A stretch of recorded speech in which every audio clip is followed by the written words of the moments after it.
Pastāstiet varbūt recepti, kas šodien ir sagaidāms, kas šodien tiks taisīts. Šodien taisīsim atspirdzinošu dzērienu. Pamatēdienā mums ir vistas iesmiņi. Vistas iesmiņi, terjaki marinādē būs ar grilētiem dārziņiem, kad būs tādā kā citronu sinepu marinādē. Dzērienu pamatā mēs tad lietosim toniku, lai tas būtu vēl atspirdzinošāks, jo par cik viņš ir gāzēts, viņš nebūs kā parasts ūdens un nebūs pliekans. Pievienošu tad terjaki mērķis, kā jau minējām iepriekš, un medu un vēl garšvielas.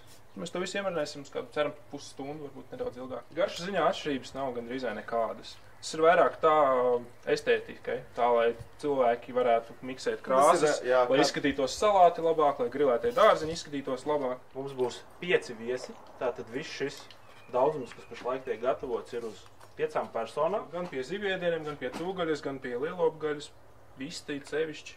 Tā kā marinādēs var droši eksperimentēt. Kāpēc? Jūs paprikas pusītes pildīsiet ar dārziņu sajaukumu, ja? Tieši tā. Jā, ļausties dārziņam marinādīt pēc tam. Sarkanie sīpoli ir maigāki, paši par sevi viņi nav tik asi. Viņi arī tev neliek raudāt tik daudz. Bet, es, piemēram, izmantoju vairāk daļu krāsas un varbūt arī maigākos ēdienos, kur man nevajag to sīpolu asumu tik daudz, kur tikai es vēlos to garšu un izskatu. Teikšu tā, ka nevajag baidīties, vajag mēģināt un taisīt, vajag mēģināt izmantot varbūt veselas, piemēram, koriandrus, jā. Dažiem cilvēkiem nepatīk, kā viņš kraukš, viņi izmanto malto, līdz ar to vajag variēt un mēģināt pēc iespējas vairāk. Pievienoju nedaudz kainas piparus, nedaudz melnos piparus. Kad es pievienoju sāli, tad tur ir apmēram 2 tejkarotes medus un apmēram 2 tejkarotes tādu labu kaudzīti angļu sinepes. Un es pievienošu klāt olīveļu, mēs to visu samaisīsim kopā. Un tad viegli iemarinēsim dārziņus. Mēs izmantojām 3 vidēji izmēra filējas, un tās sagriezām tādās strēmelītēs, tā lai ātrāk apcepās, ātrāk iemarinējās. Cerēsim, ka pietiks ļoti vienkārši. Tiek izmantot brūnais cukurs un citrondēļi. Citrondēļi viņi iesmērē maliņas, iemet brūnajā cukurā un ir skaisti maliņas. Ja mājas apstākļos tā es varu rozmarīnu arī neizmantot, jo cilvēki, kam viņš nepatīk. Viņš ir diezgan sulīgs un viņš sagrilējās ļoti skaisti. Grilējot, piemēram, tomātus svarīgi ir, lai ir augstāka temperatūra. Tomāts, viņš ir pats par sevi ļoti mīksts, un viņam vajag to pirmo karstumu, lai viņš nedaudz tā kā apdēļ. Ievar droši iekurt malciņu un sagatavoties tam grilēšanas procesam, lai tas būtu nedaudz garāk. Mūsdienu tehnoloģijas ir ļoti attīstītas un arī grila instrumenti, ar kuriem arī mūsu pavāri redzat, veiksmīgi ir pieraduši darboties, ir visdažādākie, ērtāki, neērtāki, garāki, īsāki.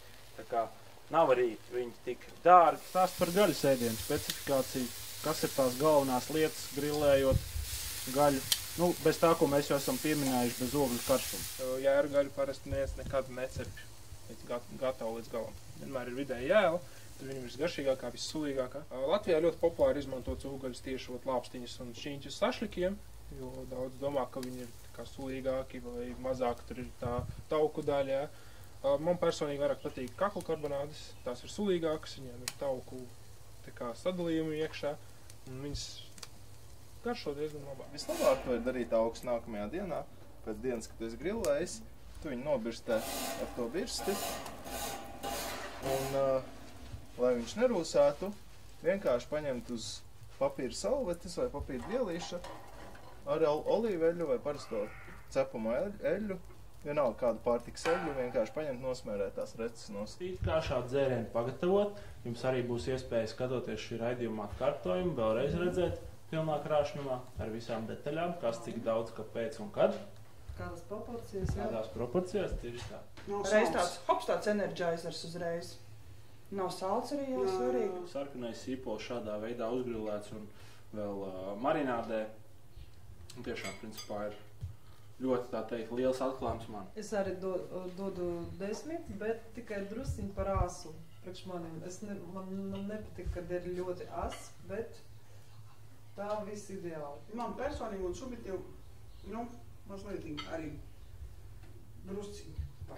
Un godīgā zīme mūsu pavāriem 10 balvu sistēmā. 9. Un šis ir tas variants, ko mēs varētu iemācīties no pavāriem mājās pagatavot un veikt ar visiem hamburgeriem vienreiz un picām un pārējiem miltu izstrādājumiem. Mums jums ir trešais cilvēks palīgā, jau sarunāts. Sēž jums te pateiz muguras, tā būs sola. Un jums būs kopā jāsagatavo kaut kas no gruzīņu virtuves. Jūs esat tam gatavi? Protams. Uz tikšanos pēc nedēļas. Visu labu!